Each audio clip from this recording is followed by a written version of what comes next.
Welcome back to Briggs on Books. We've truly grown from our local regional California talk show to an international talk show, forced to change because of COVID. We had to learn Zoom, and earlier today we're talking to an author from Florida, before that an author from Texas, and next we have coming up, or I should say live right now, an author from right here in Fresno, California, Joan Schoettler. You're not really from Fresno. I'm not from the Bay Area, but I've lived here for a long time. A long time. Yes. Do you feel like a Fresnan or still like a foreigner to Fresno? A little bit of both. Yeah.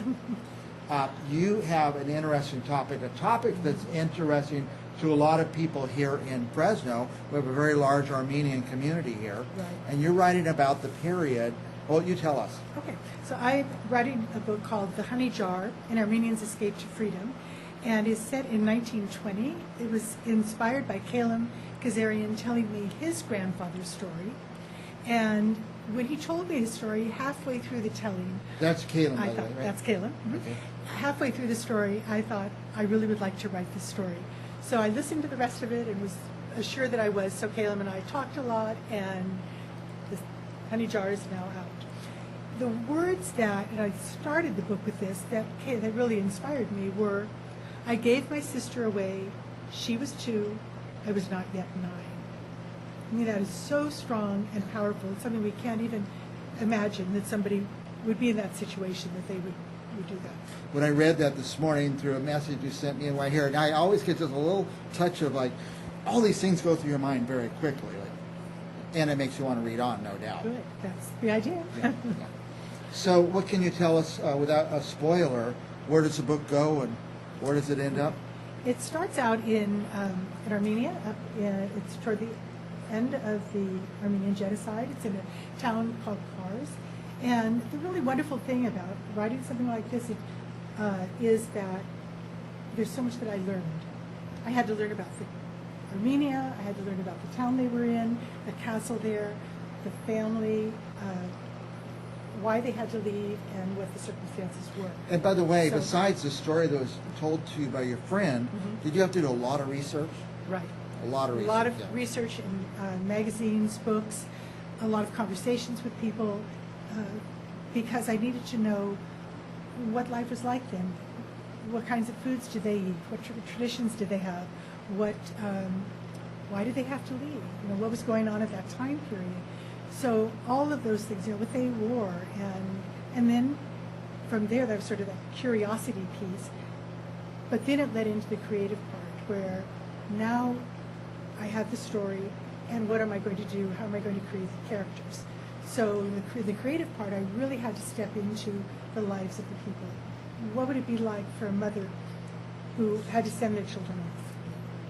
What would it be like for an 8-year-old boy to have the responsibility with these siblings? What would it be like for the father? So all of that, those were just components, not only from the research part, but sort of me delving inside of what kinds of thoughts and feelings would be going on in the story. Who's the book written for? What age group? It's called a middle grade novel, and it is written for 3rd through 6th grade. Yeah. But I also feel that it could go above that. Yeah, well, I'm going to The read book- it. I'm telling you that. The book is written in verse, which when I've shared it with adult friends, they're saying, I've never seen a book written like that. But it is something that's becoming a little bit more common in children's work too. I can't imagine how to write for a 3rd to 6th grader. Well, one part is you have to get into their head. I'm telling it from his point of view. So he's 8, 9 years old. What is he thinking? How is he navigating the world? What is he feeling? The hunger, the thirst, the leaving of things behind that are too heavy to carry, the responsibility of watching out for his sisters, and But there's more to it. You have to choose a vocabulary. right. And you probably, writing for 3rd to 6th grade, you want to always be introducing new vocabulary. Right, which we do, which I do. Just to give you a feeling Please. both of the vocabulary and the writing. So this is a point where the father tells him to go in and say goodbye to his mother. The Turks are coming. They know they have to flee. The mother is at home. He's at home also, but she's sick. He said, I hug Mama. Her shoulders feel thinner. Her breathing fast and shallow. Dadig bundles Talene and Kareen in coats and hands me my jacket. Mama places her treasured honey jar in my hands. I hold on, not wanting to let go of Mama, our home, and our family. For my children, she whispers, until we are together again. We embrace. Making you go is the hardest thing I've done, Mama says. I tuck the jar with the honey from our hives into my oversized shirt. Please stay, I beg. Bedros, go now, whispers Mama. I must send you away to save you. I have never seen my mother cry before. What a powerful So you know, verse, yeah. you think of a young boy or girl not having seen their mother cry, and the impact that would have in terms of how important it is for her to save them and yet to send them away.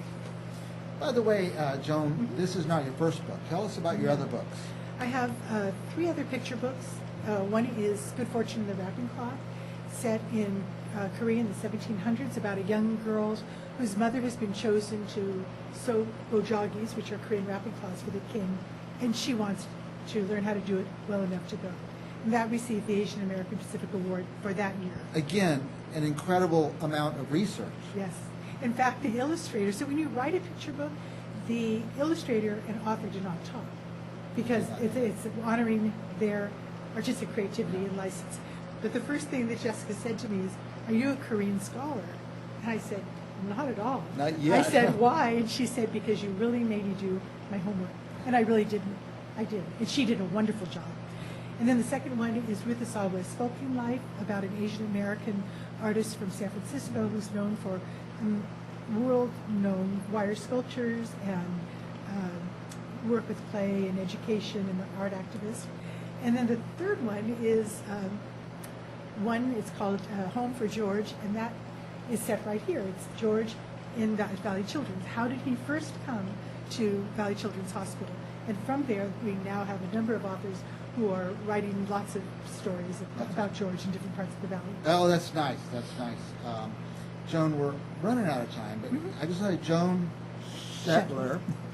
And where do they get your books? That's great.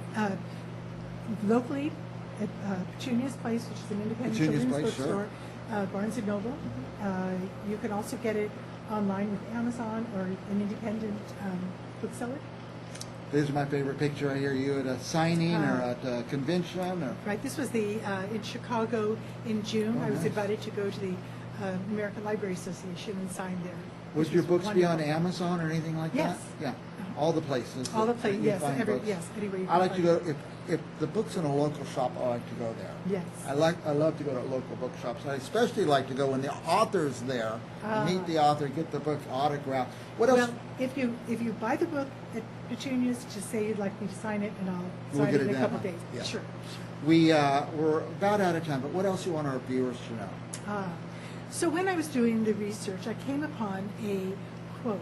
It's an Armenian quote, and it is, 3 pomegranates fell down from heaven, 1 for the storyteller, 1 for the listener, and 1 for the world. And so I was not out looking for a story about Armenia, but this one came to me. It's a story that dropped down to me. I wrote it, and now I'm presenting the honey jar to all the readers, and I'm inviting you to take it out into the world, sharing it with your family, friends, and I also want to say the library is a wonderful place to get the book to. It is You a know, good place getting- to get right. the book, yeah. Our guest, Joan Schoettler. I got it after all these tries, the honey jar, an Armenian escape to freedom. And we will be back with more Breaks on Books right after this.